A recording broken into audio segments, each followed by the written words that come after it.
Chief of the Army Staff General Syed Asim Munir has urged the world powers to take immediate action regarding the humanitarian crisis faced by the Kashmiris and the Palestinians.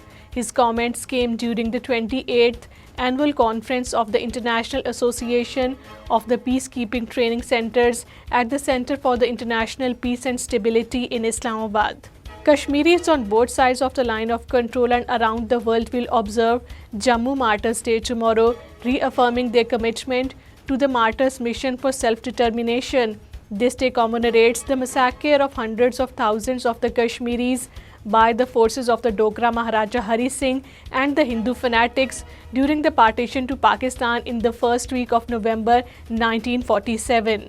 Senior all-party Hurriyat Conference leader Mirwais Umar Farooq has condemned the latest restrictions imposed by the authorities, describing them as infringement to the basic religious rights and the freedoms. Mirwais, who was once again placed under house arrest, was barred from attending a condolence gathering for his uncle, Mirwais Maulvi Muhammad Ahmad Shah. Health of the chairman of Jammu and Kashmir Liberation Front, Muhammad Yasin Malik, is deteriorating as he entered the fifth day of a hunger strike in Delhi's Tihar jail. A statement from the JKLF issued in Srinagar said, Muhammad Yasin Malik has refused all forms of the sustenance, including the food and water, as well as the medical treatment.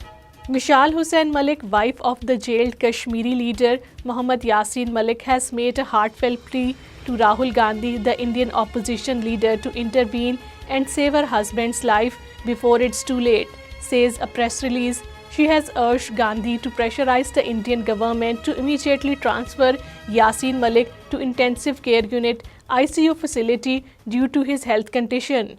Indian troops arrested a youth in the Kupwara district. The troops arrested the youth identified as Ashik Hussain Wani during a cordon and search operation in Chogul area of the Handwara. An Indian border security force man committed suicide in the Jammu city. The BSF man, identified as Nitesh Kumar, 33 years old, resident of the Pathankot in the Indian Punjab, committed suicide by hanging himself with the ceiling in his room. People's Democratic Party legislator Wahidur Rahman Parra has emphasized that the call to restore Article 370 goes beyond the political rivalry, aiming instead to restore the dignity and identity of the occupied Kashmir. Parra's statement came during the first session of the Occupied Kashmir Assembly.